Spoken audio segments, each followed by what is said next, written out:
Hey everyone, my name is Kristen. I'm a student nurse at the University of Charleston, and I'm here today to talk to you about a urinary tract infection. So, what is a urinary tract infection? Well, before we go into detail, I want to show you what the urinary tract consists of. You have the urethra, which is where urine comes out. You have the bladder. The bladder holds the urine. You have the ureters, which bring the urine from the kidneys to the bladder.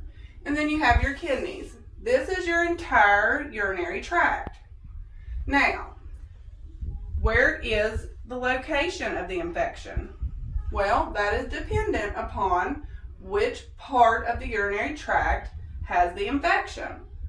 Now, the infection is most commonly caused by what is known as E. coli, which is found in the intestines and the bowel. Then when your feces comes out, those who, for instance, wipe back to front can carry that. Or if they wear tight underwear, it can pull that. And then once it reaches the urethra,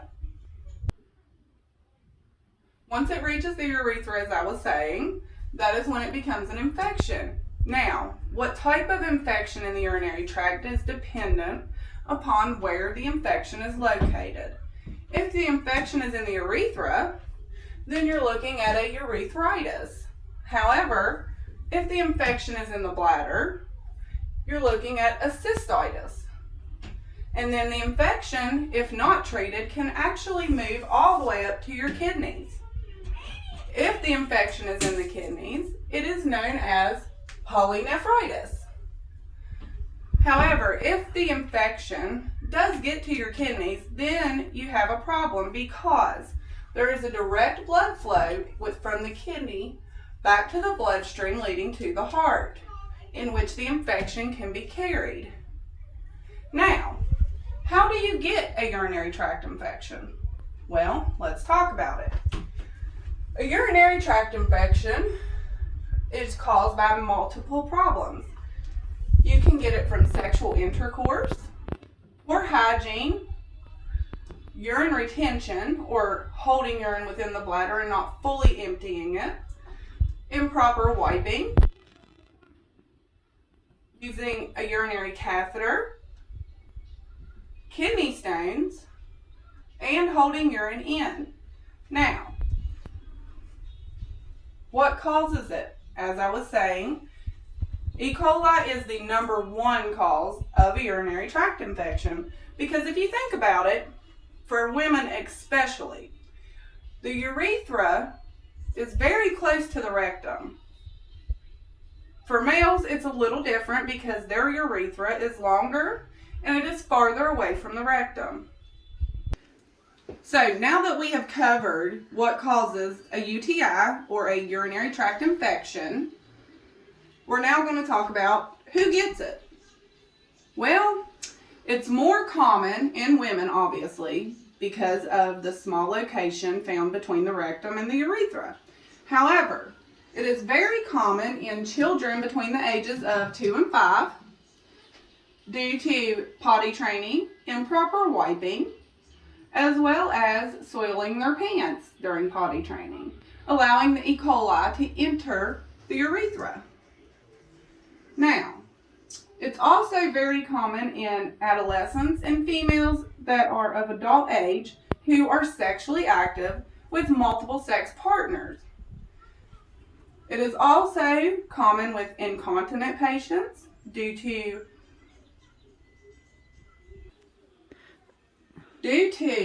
the fact that they usually wear Depends due to the contamination when wearing a Depends, because if you think about it, just like a child in a diaper, a Depends allows all the feces and urine to sit there if not properly cared for, especially in your elderly patients. Now, that takes me to my next subject. Patients who are 65 years or older are very likely to get urinary tract infections due to the fact they don't fully empty their bladder. The bladder muscles become weaker as we get older, and the bladder starts to retain urine, allowing the urine to sit and cause infection. So now that we've covered who gets a urinary tract infection, which again was children between the ages of 2 and 5, women who are sexually active, and patients who are 65 years and older, especially females, due to urine retention. Now, how do we identify a urinary tract infection? Well, as a nurse, we would do what is called a UA, or a urinalysis, to look for bacteria. However, for the patient, you're going to have symptoms, and those symptoms can actually be dependent upon where the infection is. Now, if the infection is just in the urethra, also known as urethritis, then they're going to have some burning with urination, possibly a fever, nausea, vomiting. However, if this moves to the bladder and turns into cystitis, then the patient's going to have abdominal pain, nausea, vomiting. They're also going to have the burning with urination. They are going to have a dark and cloudy, foul-smelling urine. Now, again, as far as the signs and symptoms goes, the common signs and symptoms are typical dysuria, burning with urination, lower abdominal pain, nausea, vomiting, chills, fever, but that's common in all ages with the UTI. But let's focus in on patients or clients who are over the age of 65, for instance. Older people with a UTI become very confused. You might go to your mom's house and she may be saying things that make no sense, or be really irritable or hateful, or really weak and tired. Well, the number one thing to look for is that UTI. And patients with dementia, when they get a urinary tract infection, they're actually going to be extremely confused and can even evolve to delirium. Now, as we were saying, we know the symptoms. We know what to look for. We know what causes it. We know who gets it. We know where it is, depending upon where the infection is located. We know what causes it. We know what the urinary tract consists of. But how do we treat it? Well, there's multiple medications for a UTI. However, the most common medications you're going to see for a UTI are going to treat the E. coli bacteria. These medications are antibiotics, and they consist of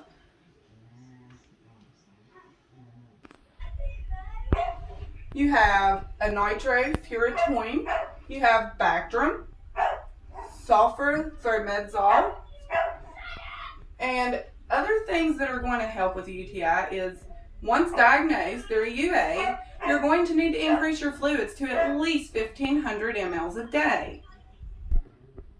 Now, last of all, is there a way to prevent a UTI from happening to you or me? Yes, there are health promotions out there, and there are very important things to do to keep your body from developing a UTI. First of all, adequate fluid intake is very, very important. However, you also are going to need to always wipe properly and follow good perineal hygiene. For females especially, you've got to wipe from front to back. Also, you need to urinate frequently. Do not hold it when you feel the urge to go. And you will feel the urge to go because this is the bladder. In your bladder, there is a nerve. This nerve tells you through your brain, hey, my bladder's full. When you feel that urge, you need to go. Pause. Another thing to think about when preventing a UTI is don't drink things that are going to irritate your bladder. So only in small consumption should you have caffeine or alcohol, because they are bladder irritants. Now that we've covered everything, the best way to prevent a UTI is going to be good hygiene and good perineal care. And urinating after having sex is very important for women. And lastly, just always good fluid intake. And that's your UTI. All the information you're going to need to prevent, treat, and understand a UTI.